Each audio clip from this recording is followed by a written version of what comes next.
চার রঙের মশলা দিয়া,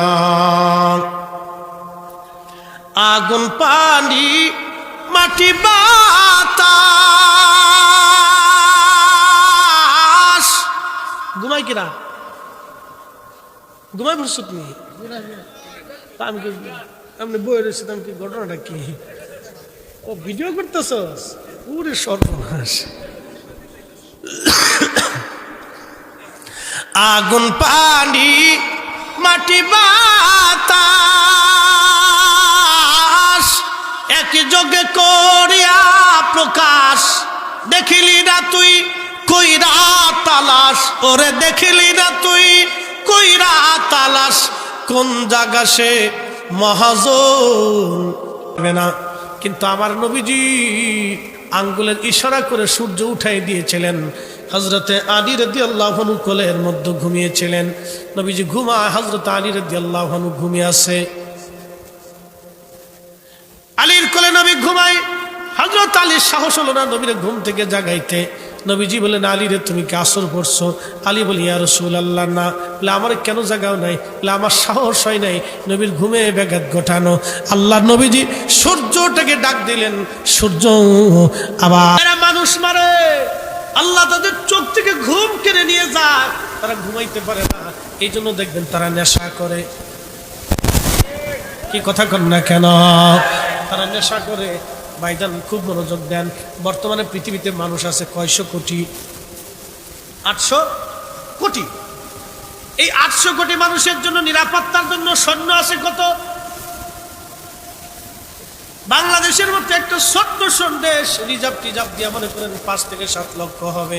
পুলিশ টুলিশ দিয়ে আরে আবে এটা বিভিন্ন গোয়েন্দা বাহিনী চাই, সব 10 লক্ষ হবে। এরপরে আপনি ভারতে যদি যান, এরকম সব কিছু মিলিয়ে পুলিশ টুলিশ দিয়ে গোয়েন্দা টোয়েন্দা দিয়ে মিনিমাম হলো আপনার 50 লক্ষ হবে। আপনি চীনে যদি যান তাহলেও 50 লক্ষের কম না। আমেরিকায় যদি যান তাহলে প্রায় কাছাকাছি সেম সেম। আপনি ইউরোপে যদি যান তাহলে প্রত্যেক দেশের লক্ষ লক্ষ আছে। সারা পৃথিবী যদি আপনি ঘুরে বেড়ান, সব পৃথিবীর সব সেনাবাহিনী পুলিশ গোয়েন্দা টোয়েন্দা দিয়া, নিরাপত্তা কর্মী আনসার ডিবি দিয়া এবং রিজার্ভ টিজার্ভ দিয়া যা আছে সব মিলিয়ে যদি দেখেন 800 কোটি মানুষের ভিতরে অন্তত কয়েক কোটি শুধু নিরাপত্তার সদস্য, অন্তত 10 থেকে 20 কোটি হবে।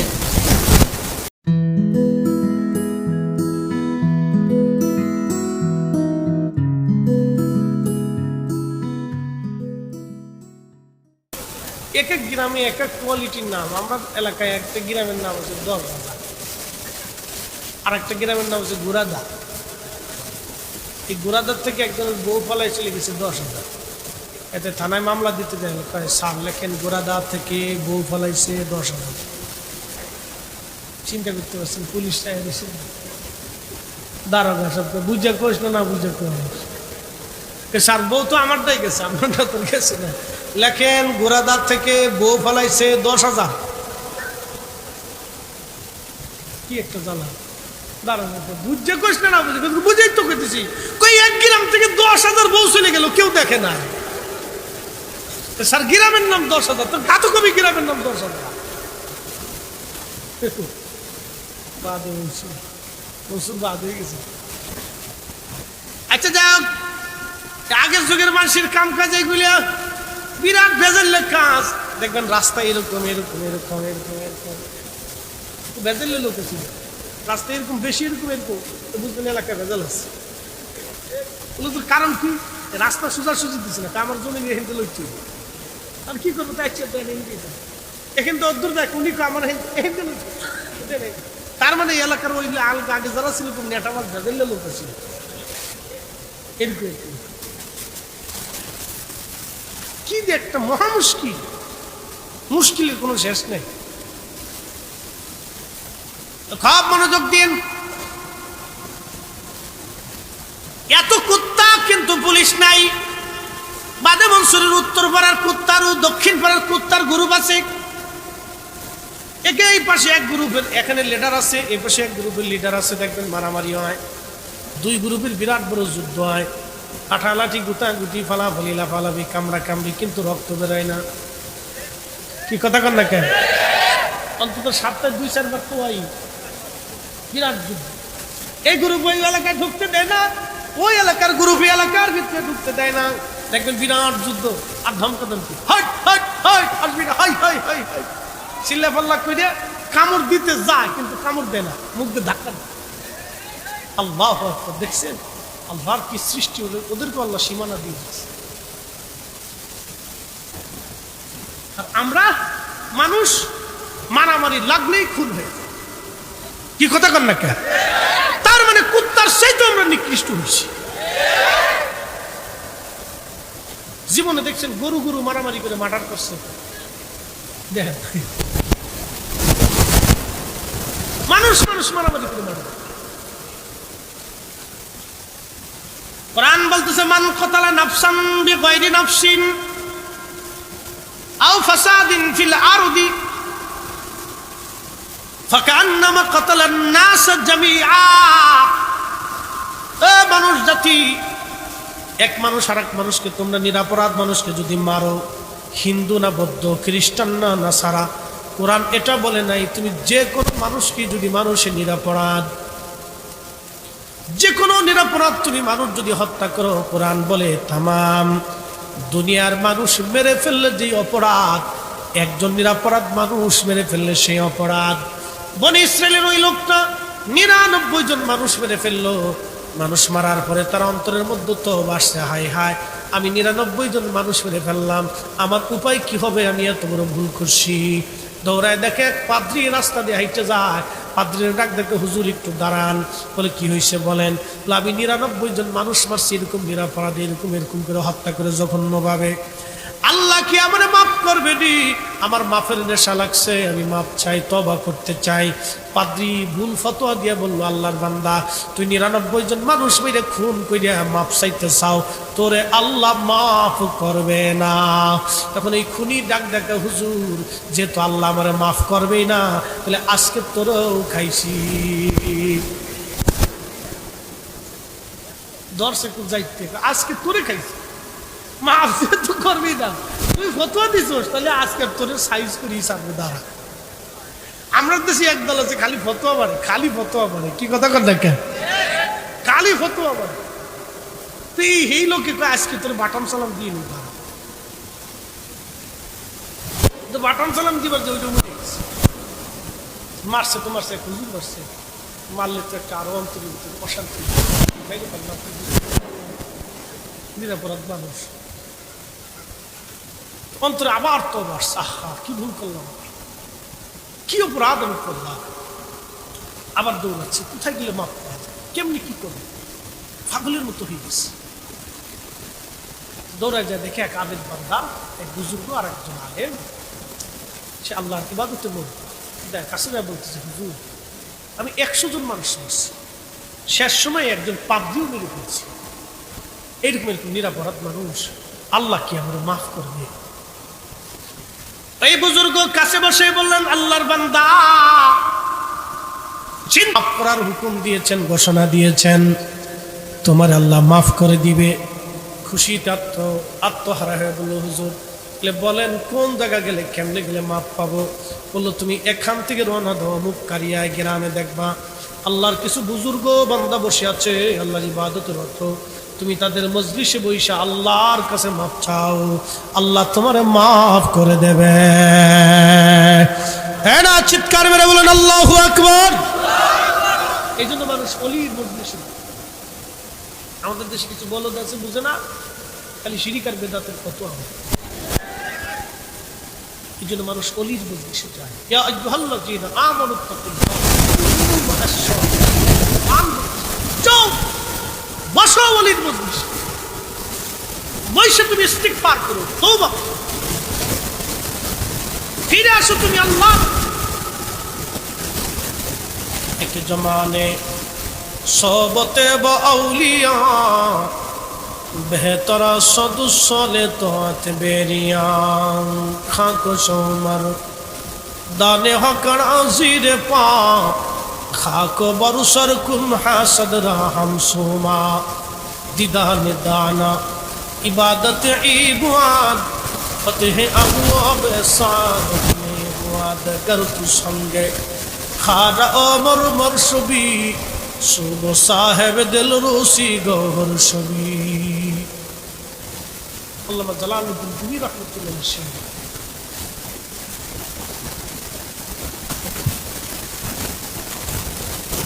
হাজিরিন, চলে রওনা করছি ডাকাত। ওই বুজুর্গ অলির বাড়ির দিকে রওনা, দৌড়াচ্ছে, ঊর্ধ্বশ্বাসে দৌড়ায়, কিন্তু মরণ তার পিছে পিছে। ও তোর পিছে পিছে ঘুরছে সমন, কোন দিন জানি তোর হয় সমন জারি।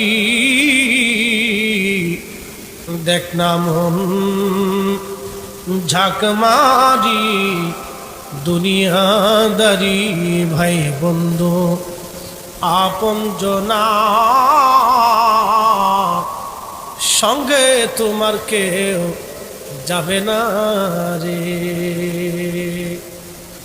ও তোর খালি হাতে একা পথে যাইতে হবে মনো বেরি। বেটা এই কথাগুলো খুব সুন্দর লাগছে। আরো কিছু কথা আছে যেগুলি শরীয়তে চলে না, সমস্যা আছে। কথাটা এগুলো সুন্দর। বন্ধু খুব মনোযোগ দিয়ে হাজিরিন, আল্লাহর বান্দার মৃত্যু এসে গেল। আজরাইল ডাক দেখো, বান্দা থামো, সময় আর নাই। কুল ইন্নাল মাউতাল্লাযী তাফিরুনা মিনহু ফাইন্নাহু মুলাকীকুম। চিৎকার মেরে জোরে বলেন আল্লাহু আকবার। কষ্ট হইতেছে? আর একটু 5টা মিনিট সময়, বেশি রাত করবো না। রাত 1টা বাজে।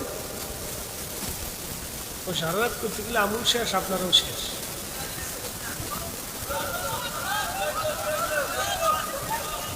চলবো চলবো, সালাম, অসুবিধা নেই।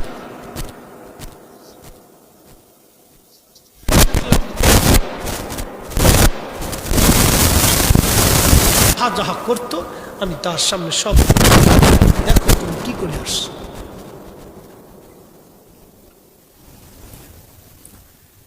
মৃত্যু এসে গেল আল্লাহর বান্দার, জান কবজ করে রব নিয়ে গেল। 2 দল ফেরেশতা আসছে, জাহান্নামী জান্নাতি। 2 দল ফেরেশতা 2 পাশে দাঁড়ায় ঝগড়া শুরু করছে। আমরা তারে জান্নাতে নেব, আমরা তারে জাহান্নামে নিয়ে যাব না। সে তওবা করার জন্য রওনা দিছে, কিন্তু তওবা করতে পারে নাই। তাতে কি হবে? রওনা তো দিছে, আমরা তারে জান্নাতে নিয়ে যাব। জাহান্নামীরা কয়, কেমনে নিবার চাও তোমরা জান্নাতে? ও তো তওবা করে নাই, আমরা তারে জাহান্নামে নিয়ে যাব। 2 দল ফেরেশতার ঝগড়া লেগে গেল, বদানুবাদ, তর্ক বিতর্ক। একসাথে বলবেন না আল্লাহু আকবার। আল্লাহ বলেন, ফেরেশতা তুমি যাও, তাদের মধ্যে মীমাংসা করে দিয়ে আসো।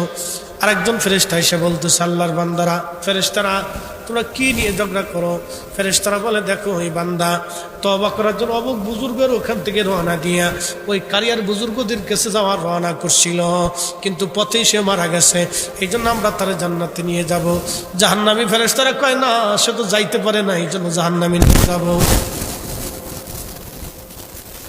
ফেরেশতা ডাক দেখে, তুমি রাস্তা মাইপে দেখা, সে যদি অর্ধেক সীমানার পিছনে পড়ে যায় তাহলে তাকে জাহান্নামে নিয়ে যাও, অর্ধেক সীমানার সামনে যদি জান্নাতে নিয়ে যাও। ফেরেশতারা রাস্তা মাপ দিয়ে দেখলো সে অর্ধেকের পিছনে পড়ে যায়। একটা আর একটা রেওয়ায়েতের মধ্যে আসছে সে রাস্তা মাপ দেওয়ার পরে সে অর্ধেকের সামনে চলে যায়। ফেরেশতারা ডাক দেখো, আল্লাহ সামনে কেমনে চলে গেল? সে তো পিছে পড়ে যাওয়ার কথা। আল্লাহ ডাক দিয়ে বলেন, ফেরেশতারা শোনো, আমার বান্দা তওবা করে নাই, অথবা তওবা করার অন্তরের ইরাদা নিয়ে, ইচ্ছা নিয়ে রওনা হয়েছে আমার বুজুর্গের বাড়ির দিকে, আমার অলির বাড়ির দিকে। রে ফেরেশতারা শোন, আমি মালিক, আমি আল্লাহ, দয়া পরবশ হইয়া 100 খুনের গুনাহ, 100 খুনের গুনাহ, 100 মার্ডারের গুনাহ আমি রব তারে মাফ করে দিছি। একসাথে জোরে বলেন তো আল্লাহু আকবার।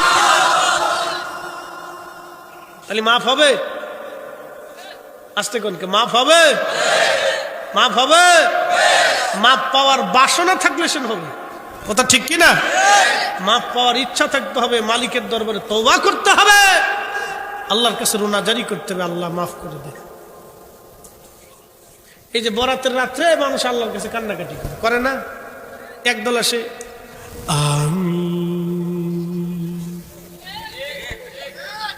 কই রাত্রে যারা ইবাদত করবে সব ডাহা মিথ্যা কথা, কিচ্ছু নাই।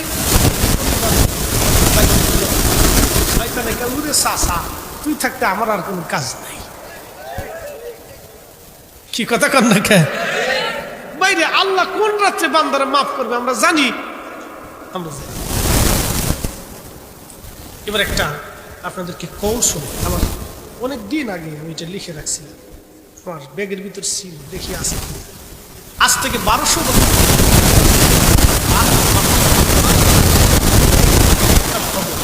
ইমাম ফাকির 1200 বছর পাইছি। অনেকদিন আগে লেখা তো দেন ছিঁড়ে গেছে। বাসা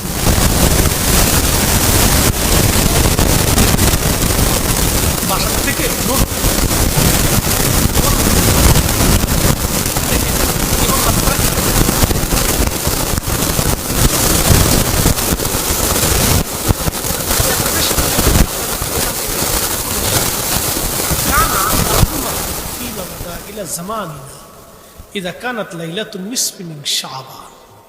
ইমাম লিখতেছেন, ইমাম ফাকিহি 1200 বছর আগে আখবারে মক্কা তিনি লিখছেন, কানু আহলু মক্কা ফিমা মাদা ইলা জামানিনা, আমাদের জমানা, মানে ইমাম ফাকি লিখতেছেন আমাদের জমানা ইদা কানাত লাইলাতুন নিসফি মিন শাবান, যখন শাবানের মধ্য রজনী আসতো, 14 তারিখ দিন আসতো, আমরা যেটাকে লাইলাতুল বারাত।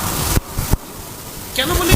ইমাম তিরমিজি রাহিমাহুল্লাহ তিরমিজি বরাতে লেখছেন, তিরমিজির নিচে হাদিসের নিচে উনি লেখছেন এটা লাইলাতুল বারাত, লাইলাতুল শেখ, লাইলাতুল রহমান, লাইলাতুল মুবারাকা, 4টা নাম লেখছেন ইমাম তিরমিজি। তিনিও 1200 বছর আগে লেখছেন। একসাথে বলবেন না মারহাবা? ইমাম ফাকি লিখতেছেন, দেখেন, খারাজু ইলা বাইতুল্লাহিল হারাম, আমরা মক্কাবাসীরা ওই সময় সবাই বের হারাম শরীফ উপস্থিত হই, মক্কাতুল মুকাররমার হারামে হেরে আমরা উপস্থিত হই, উপস্থিত হই, আমরা এখানে সালাত আদায় করতাম। ওয়াখতিমুনাল কুরআন, আমরা কোরআন খতম দিতাম। ওয়াদউনা, আমরা দোয়া করতাম। মারহাবা। কত বছর আগে? জোরে বলেন, কত বছর? কারা ইবাদত করত? মক্কাবাসী। কারা কারা? কত বছর আগে? 1200 বছর আগে মক্কার লোকেরা লাইলাতুল বারাতে নামাজ পড়লো, কোরআন খতম করলো, দোয়া করলো। সেই সময় বেদাতি বলে। 1200 বছর পরে আইসে এই সুরের দল আমরা বেদাতি বলে। কি কথা কর না কেন? ও আন্তর্জাতিক মসজিদে জুতা করেছেই তো খুব নিকৃষ্ট সুর।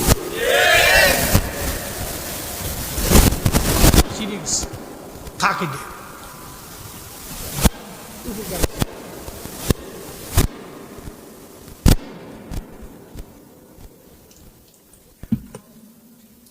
কি চমৎকার একটা তথ্য দেখছেন, দিলের শান্তি লাগতেছে না? তাহলে বুঝা গেল আমরা হকের উপরে আছি। কথা কর না কেন? ওরা যারা আমরা এখান থেকে মাহরুম করতে চায়, এই সব কয়টা শয়তানের দালাল।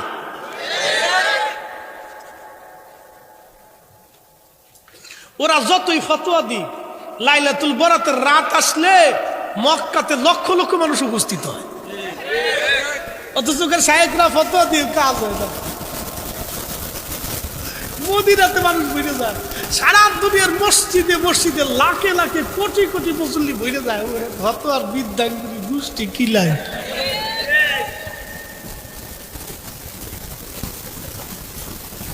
আল্লাহু আকবার। বুঝতে হবে হক তো হকই থাকে। জাল হক ওয়া জাহাকাল বাতিল ইন্নাল বাতিলা কানা জাহুকা। সত্য সত্য টিকেই থাকে, মিথ্যার সাময়িক বিজয় হলেও ওটা মিসমার হয়ে যায়। কথা কর না ঠিক কিনা? সাময়িক বিজয় হলেও ওটা মিসমার হয়ে যায়। সত্য টিকে থাকবেই আদতমা কাল। প্রিয় কুলাউড়াবাসী খুব মনোযোগ দিয়ে শুনে যান। আল্লাহ ডাক দিয়ে বলেন, ফেরেশতারা রে, আমি আমার ওই বান্দার দয়াপরবশ জীবনের সব গুনাহ মাফ করে দিয়েছি। তোমরা তাকে জান্নাতে নিয়ে চলে আসো, আমি মালিক তারে মাফ করে দিলাম। আমি শুনিয়ে শেষ করতেছি। শয়তান বেশি কিন্তু শয়তান বিরাট দুষ্টু, ফাইলে একবার শেষ করে দিবে আপনারা। শয়তান কোথার থেকে তৈরি হলো দেখেন। আদম আলাইহিস সালামের সাথে দুশ্মনী কইরা আল্লাহ থেকে বিদায় নেয়। তো বিদায় যখন নেয় তখন আল্লাহরে কয়, আল্লাহ আমি যে 7-8-9 লক্ষ বছর ধরে ইবাদত করছি, তা আমার ইবাদতের বিনিময়ে কি কিছু আমি পাই না? কহ পাও, তো কি চাপ? শয়তান যদি তখনও কয়, আল্লাহ আমার ভুল হয়েছে, আমার এর বিনিময়ে মাফ করে দেন, তাইলে কিন্তু আল্লাহরে মাফ করে দেন। শয়তান তো শয়তানি। এটাই আমার 3টে দিন বলে কি? 1 নম্বর, কিয়ামত পর্যন্ত হায়াত দিবা, আল্লাহকে দিলাম। আর কি বলে, আল্লাহ আমাকে তাম পৃথিবী তাসাররুফ করার ক্ষমতা দাও, আল্লাহ বলেন তাও দিলেন। আর কি বলে, বান্দার রগের শিরার ভিতর দিয়ে ঢুকে কালবের মধ্যে বসে আমি ধোঁকা দিব, এই শক্তি তুমি আমার দাও। আল্লাহ বললেন তাও দিলাম। কি করবি? বলতেছে, আল্লাহ তোর বান্দার কালবের মধ্যে বসে আমি ধোঁকা দেব, গুনাহ করাবো, অপরাধ করাবো, নামাজ কাজা করাবো, রোজা কাজা করাবো, ওকাম কুকাম করাবো, গুনাহ খাতা করে এসব জাহান্নামে পড়াবো। এই আল্লাহ, তোমার ইজ্জত জালালের কসম করে বলতেছি, তোর একটা বান্দাও বেহেশতে ঢুকতে দেব না। শয়তান আল্লাহকে চ্যালেঞ্জ দিয়ে বলতেছে, আল্লাহ তোর ইজ্জত জালালের কসম করতেছি, যেই মানব জাতির জন্য আমি বিতাড়িত হয়েছি ওই মানব জাতিকে আমি বেহেশতে ঢুকতে দেব না। আল্লাহ রাব্বুল আলামিন ধমক দিয়ে বলেন, এই শয়তান তুই শুনে রাখ, আমি মালিক, আমার ইজ্জত জালালের কসম করে বলতেছি, আমার বান্দাকে তুই গুনাহ করাবি, আমার বান্দা আমার কাছে তওবা করবে, মাফ চাইতে দেরি হবে, আমি তাকে মাফ করতে দেরি করব না। আরো জোরে চিৎকার মেরে বলেন আল্লাহু আকবার।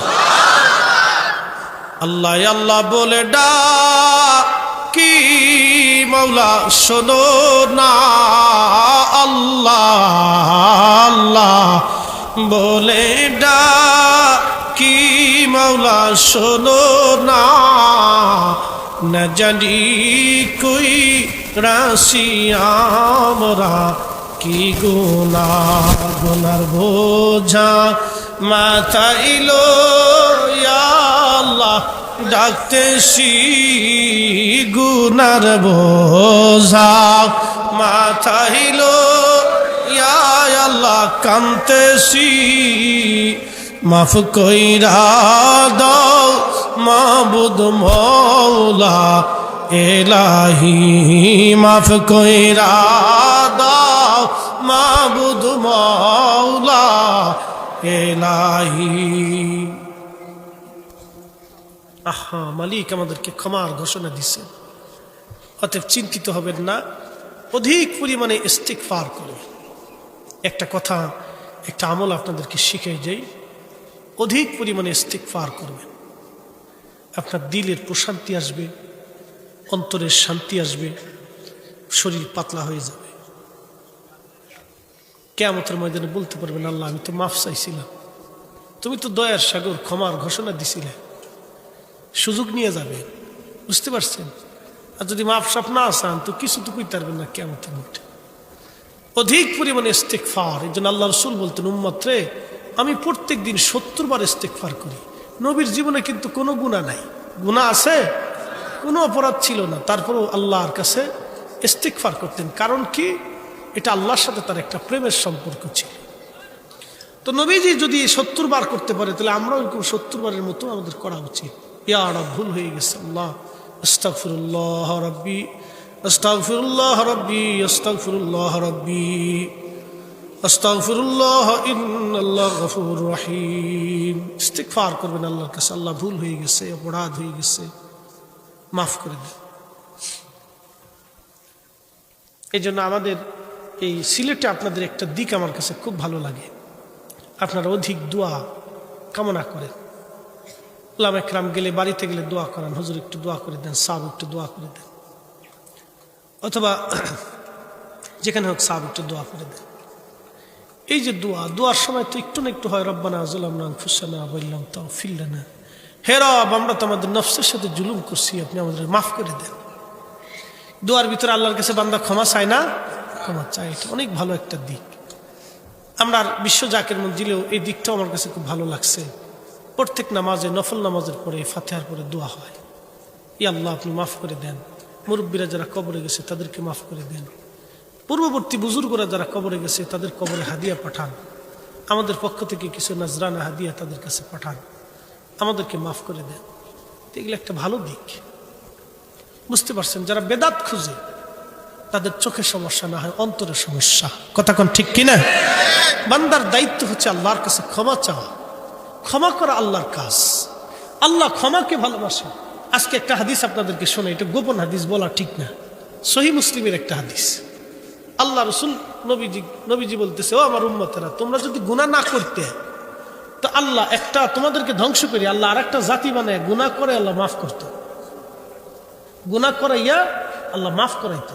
এর অর্থ হচ্ছে, তার মানে এটা না আল্লাহ আপনারা গুনাহ করবেন আল্লাহ এটা চায় না, কিন্তু আল্লাহ ক্ষমা করাটাকে ভালোবাসে, এই হাদিস থেকে বোঝানো হয়েছে। কথা কেন ঠিক কিনা? তো ক্ষমা করাটাকে ভালোবাসে কে? আল্লাহ। ক্ষমা করতে চায়, বান্দা ক্ষমা নিতে চায় না। এই জন্য অধিক পরিমাণে দোয়া, ক্ষমা, এটা আমাদের চাওয়া উচিত। আমরা মাটির মানুষ, আল্লাহ আমাদেরকে দুনিয়াতে পাঠাইছে, আজ আছি কালকে নাই, কখন কবরে চলে যাব আমরা জানি না। বাবাজি, এসে আল্লাহকে অনুসন্ধান করা উচিত। লাস্টে একটা গজল শোনাই। চার রঙের মশলা দিয়া যে কইরাছে তোর গঠন, চার রঙের মশলা দিয়া আগুন, পানি, মাটি, বাতাস। ঘুমাই কিনা? ঘুমাই পড়ছো তুমি? আমি কি আপনি বই রয়েছে, আমি কি ঘটনাটা কি? ও ভিডিও করতেছস? পুরে সর্বনাশ। আগুন, পানি, মাটি, বাতাস একই যোগে করিয়া প্রকাশ, দেখিলি না তুই কইরা তালাশ, ওরে দেখিলি না তুই কইরা তালাশ, কোন জায়গা সে মহাজন, চার রঙের মশলা দিয়া যে কইরাছি তোর গঠন, চার রঙের মশলা দিয়া আগুন, পানি, মাটি, বাতাস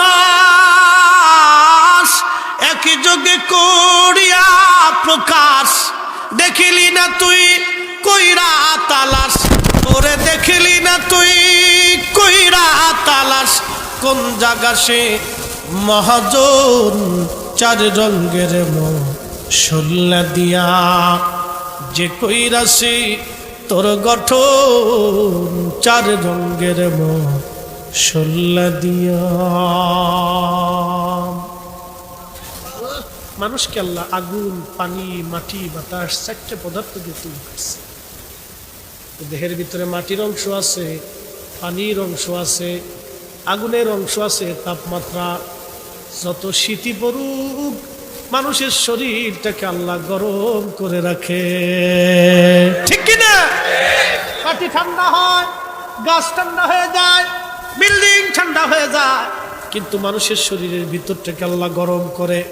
এই গরম আবার বাতাস, নিঃশ্বাস, বাতাস যায় আসে, যায় আসে।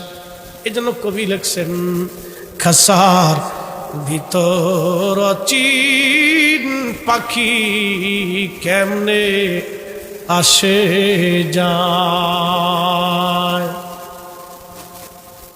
ওনাদের আধ্যাত্মিক কিছু বুঝছিল আর কি, যে ভিতরে যায় আসে, কেমনে যায়। এটা তো আশ্চর্য। বাতাস, আগুন, পানি, মাটি, চারটে পদার্থ দিয়ে আল্লাহ আমরারে বানাইলো। এখন আমাদের কাজ হচ্ছে ওই আল্লাহকে তালাশ করা, খোঁজা, তাকে খুশি করা, তাকে রাজি করা, তার হুকুম আহকামগুলি মাইনে চলা। আচ্ছা বলেন তো, সূর্য কার আইনে চলে? ও শেষ 2 মিনিটে 5 মিনিটে কথা বুঝাই দিয়ে যাইছিলেন। সূর্য কার আইনে চলে? পৃথিবীর সমস্ত শক্তি যদি এক জায়গা হয়, 1 মিনিট পরে কি সূর্য উঠাইতে পারবে? 1 মিনিট পরে কি সূর্য ডুবাইতে পারবে? না না না, তা পারবে না। কিন্তু আমার নবীজি আঙ্গুলের ইশারা করে সূর্য উঠাই দিয়েছিলেন। হযরতে আলী রাদিয়াল্লাহু আনহু কোলের মধ্যে ঘুমিয়েছিলেন। নবীজি ঘুমায়, হযরতে আলী রাদিয়াল্লাহু আনহু ঘুমিয়ে আছে। আলীর কোলে নবী ঘুমায়। হযরত আলীর সাহস হলো না নবীর ঘুম থেকে জাগাইতে। নবীজি বলেন, আলী রে তুমি কি আসর পড়ছো? আলী বলি, ইয়া রাসূলুল্লাহ না। বলে, আমার কেন জাগাও নাই? বলে, আমার সাহস হয় নাই নবীর ঘুমে ব্যাঘাত ঘটানো। আল্লাহ নবীজি সূর্যটাকে ডাক দিলেন। সূর্য আবার উঠিয়া আসরের ওয়াক্ত হয়ে গেল। একবার জোরে বলা যাবে কি আল্লাহু আকবার? সূর্য কার আইনে চলে? আল্লাহর আইনে সূর্য চলে। চাঁদ কার আইনে চলে? শীত চলে যায়, গ্রীষ্মকাল, বসন্তকাল আসতেছে। বসন্ত